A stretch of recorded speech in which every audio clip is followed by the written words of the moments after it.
Bueno, muy buenos días.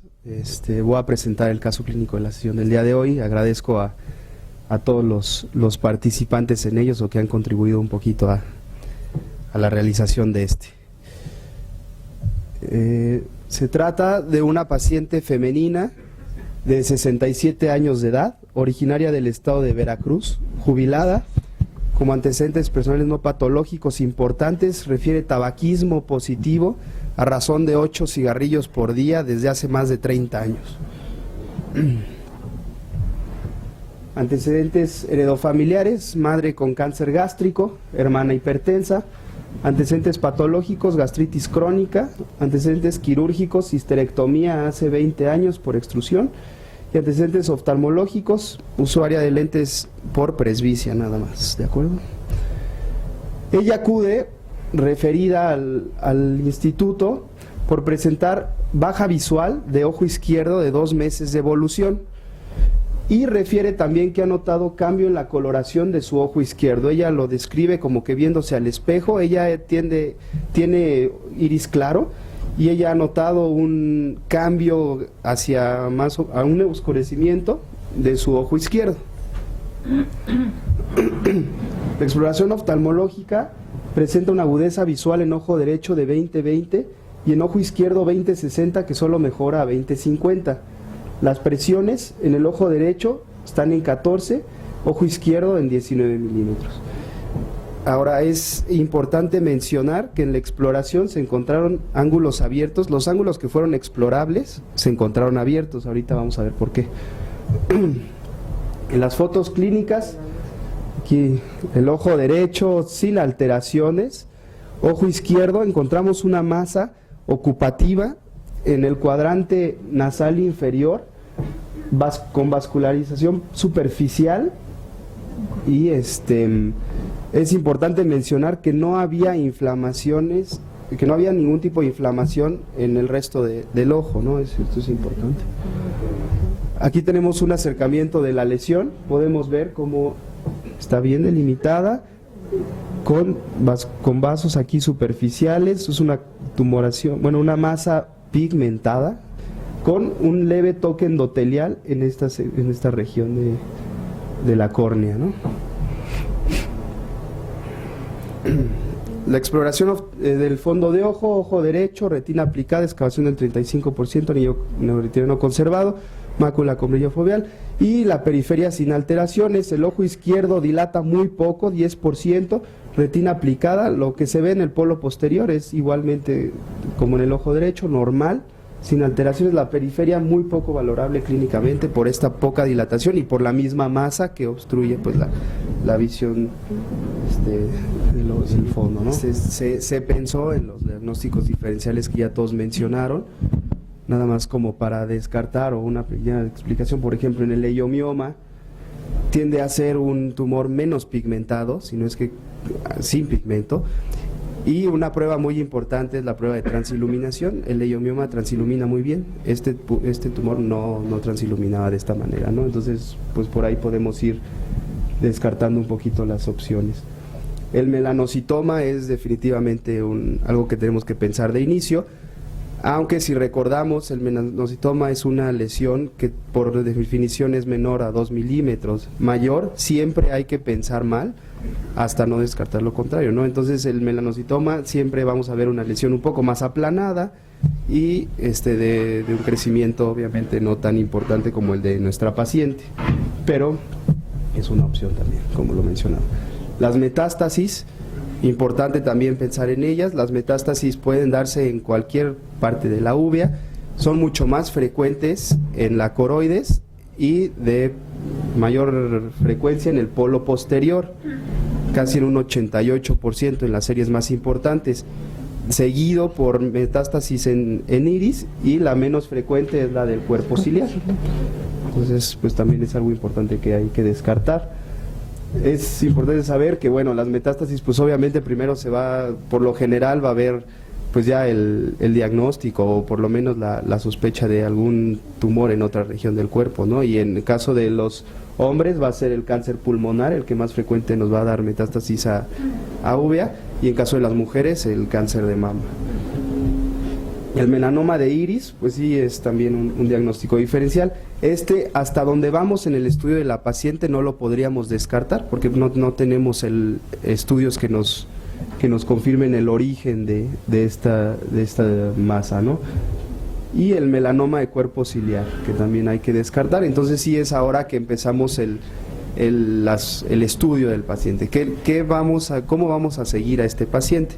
Lo primero que se hizo pues fue mandarle los estudios de ecografía. Por el modo B, en el rastreo en polo posterior no encontrábamos nada. Yéndonos más hacia la periferia se vio esta masa. Aquí se midió una extensión atrás del cuerpo ciliar de 5 milímetros, aproximadamente en el límite de la periferia y el ecuador anterior. Ahí es donde más o menos podríamos localizar esta lesión, por lo que se decidió, complementarle el estudio de ecografía con sonda de 10 MHz, con el modo A, que todos conocemos. A través de la lesión se vio esta lesión de reflectividad media-baja, con este flickering que nos habla de alta vascularidad. Como recordábamos, pues sí, ya les había mostrado que teníamos muchos vasos en la superficie, no sabíamos qué tan vascular era intralesional, y aquí podemos confirmar que sí, ¿no? Que se encuentra una vascularidad importante en la masa.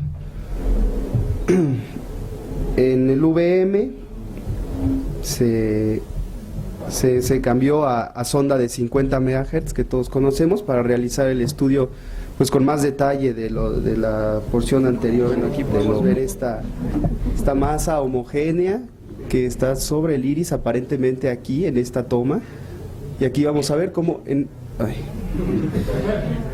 se separa del iris ahí al final de ese corte. Y tenemos un corte que es un poquito más profundo, que nos va a dar una idea más clara. Aquí podemos ver cómo el origen aparente aquí sí se vuelve más claro, y vemos cómo el cuerpo ciliar sale hacia adelante y atraviesa el iris, ¿no? Para llegar a cámara anterior.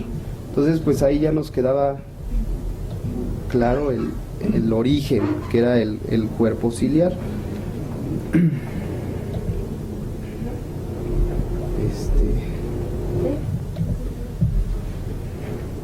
Son los dos videos. Aquí mediante el VM se realizó esta medición. Hay que mencionar que la sonda de 50 MHz pues sí nos da muy buena resolución de cámara anterior, pero poca profundidad ya en esta porción del ojo, ¿no? Entonces no podíamos hacer una medición tan real de la profundidad y del tamaño de la base del tumor, lo cual era muy importante para el pronóstico y para el tratamiento de este tipo de lesiones. Entonces se decidió, mediante ecografía de Bumax, que es una sonda de 35 MHz, que nos da un poquito más de penetración hacia los componentes del cuerpo ciliar, y aquí sí se pudo medir la lesión completa desde el vértice hasta su origen, ¿no? Entonces ya teníamos una medición más real de 8.72 con una altura de 4.29. Y tenemos otra de las imágenes que nos da este equipo. También, ¿no? Coincidía. Aquí vemos la longitud total de la lesión. ¿Qué otros datos nos brindó este estudio? Bueno, nos concluyó que es una masa ocupativa que proviene del epitelio pigmentado del cuerpo ciliar, de M de la 6 a M de la 7. Esto es bien importante, saber también la extensión circunferencial en cuanto al cuerpo ciliar del tumor. Es muy importante porque también va a definir mucho el pronóstico del paciente, ¿no? También se encontró una lesión quística en M de las 8. Los quistes dentro del cuerpo ciliar son también clásicos del melanoma de cuerpo ciliar. Entonces también es un dato que nos arrojó que en los otros equipos no nos hubieran podido dar, ¿no? Con esa precisión. Y nos concluyó que el resto del cuerpo ciliar está libre de tumoración, lo cual también es muy importante. Mediciones importantes. Weisbrod y Pavlin hicieron un estudio que es de los más importantes, en el cual se siguió a 42 pacientes con con tumores de, bueno, aquí no eran exclusivos del cuerpo ciliar, sino de toda de la parte uveal, ya hay que decir iris, cuerpo ciliar o coroides, y se les dio un seguimiento. ¿Qué eran los factores que ellos encontraron con mayor importancia? Bueno, el grosor y tamaño de la lesión, como ya había definido antes, la extensión circunferencial, como les mencionaba, descartar que se formen los famosos melanomas en anillo, que son lesiones que ocupan el 180 grados del cuerpo ciliar, y estos tienen muy mal pronóstico, el 55% de ellos metastatizan, y entonces por lo general, pues por eso les digo que es muy importante esta medición. Y la extensión extraescleral, ¿no?, que también va a cambiar por completo la conducta en el momento en que tenemos un tumor con extensión extraescleral. Estudios complementarios que se deben de solicitar por las metástasis, pues son laboratorios con pruebas de función hepática, biometría hemática y química sanguínea de rutina, tomografía de tórax y abdomen para descartar puntos pues, que pudieran estar ya invadidos, y bueno, en Estados Unidos y Europa les realizan siempre un PET scan. Aquí en México, pues cuando sea posible, porque sabemos que no todos los pacientes tienen acceso a este tipo de estudios, pues sería lo recomendable para descartar que ya haya metastatizado la lesión, ¿no?, el tumor. Ahora, bueno, no sé si aquí nos detengamos un poquito. ¿Alguna duda de qué es melanoma coroideo, de cuerpo ciliar? Porque se le hicieron todos los estudios estos y todo, y pues ya todos los expertos en este tema coincidieron, ¿no?, en el diagnóstico. Creo que no cabía duda en cuanto al diagnóstico, ¿no? Ahora, ya con el diagnóstico, ¿cuáles son las posibilidades o qué le podemos ofrecer a nuestra paciente? Pues hay diferentes maneras de abordarlo, ¿no? Observación solo se va a manejar en pacientes en los que nos quepa la duda si pudiera ser un melanocitoma, cumpliendo la condición que les mencioné al principio, que fuera una lesión de menos de 2 milímetros. Estas lesiones, obviamente un diagnóstico histológico no podemos hacer, porque meternos a hacer una biopsia incisional o como la quisiéramos hacer, corremos gran riesgo de que la lesión pues se esparciera, ¿no? Entonces esto está fuera de lo que se hace, no se hace. Normalmente lesiones menores a 2 milímetros podemos observarlas y ver cuál es el curso. Hay que estar pendientes de la tasa de crecimiento, que esto también es un dato de malignidad, ¿no? Hay estudios que lo comprueban. Después tenemos la opción de la fotocoagulación con láser, que se usa en melanomas también usualmente pequeños, es con láser de argón, y en este caso particular sería difícil accesar a todos los sitios donde está el tumor, por lo cual pudiera no ser la mejor opción, aunque más adelante veremos que hay combinaciones, entonces podría ser, ¿no? La termoterapia transpupilar es una terapia que consiste en calor por radiación infrarroja. Esta nos va a dar menor riesgo de tracción y hemorragia que la fotocoagulación, por eso se ha preferido en los últimos años y ha ganado bastante fama este tipo de terapia, ¿no? Se usa ya muy comúnmente. La radioterapia en lesiones medianas y grandes es la preferida por mucho y es la que más se está haciendo, en particular, bueno, la braquiterapia.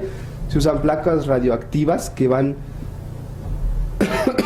pegadas a la esclera por afuera, se ponen ahí, se dejan durante 3 a 5 días, y el isótopo que en México se está usando más es el yodo 125 para esto. Esta se ha demostrado que reduce el tamaño de la lesión y pues disminuye las tasas de metástasis también que se dan.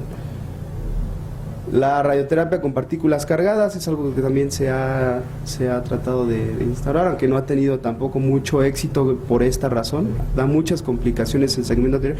Obviamente toda la radioterapia, por ejemplo, en segmento anterior, en tumores del segmento anterior, pues nos va a dar casi en el 100% una catarata, ¿no? Y en las que se han usado en segmento posterior, pues da la retinopatía o la papilopatía por radiación, que todos conocemos. Entonces, pues sí, no son terapias inocuas, pero bueno, es lo más que le podemos ofrecer. Aquí se implantan unos clips de tantalio también por fuera de la esclera para que estén radiando ahí al tumor por su base. La resección local, en casos como el que tenemos de cuerpo ciliar o en casos de melanomas de iris, se usa la iridociclectomía, aunque por ejemplo en un tumor tan grande como el que estamos enfrentando ahorita, pues sería el riesgo de no cubrir bien los márgenes de la lesión y dejar por ahí zonas activas que a la larga va a recurrir el tumor. Entonces es una terapia difícil sola, pero si la combinamos con otro tipo de terapias pudiera ser una muy buena opción para el paciente, ¿no? La enucleación antiguamente era la más utilizada, era lo que más se usaba. Por lo general se reserva para ojos con muy mala visión o para ojos que están teniendo un glaucoma secundario al tumor, es decir, cuando este tumor empieza a crecer tanto que ya crea un glaucoma secundario, un ojo muy doloroso, ya sin visión, pues es cuando podríamos pensar en que tal vez la mejor opción para nuestro paciente sea la enucleación. La exenteración orbitaria, obviamente reservada a casos de extensión extraescleral, y quimioterapia cuando tenemos ya metástasis documentada, ¿no? Técnicas combinadas, como les comentaba, pues tenemos la radioterapia más la fotocoagulación o la terapia térmica, que está teniendo mucho auge. La resección local más radioterapia, también muy usada ahorita, pudiera ser en tumores medianos o grandes la mejor opción. Y la radioterapia más enucleación, esto se ha usado mucho porque se vio que a pesar de hacer la enucleación, muchos pacientes a 5 o 10 años presentaban metástasis. Entonces fue que se decidió hacer una prerradioterapia antes de enuclear a los pacientes. Y sería todo. ¿Dudas? ¿Comentarios?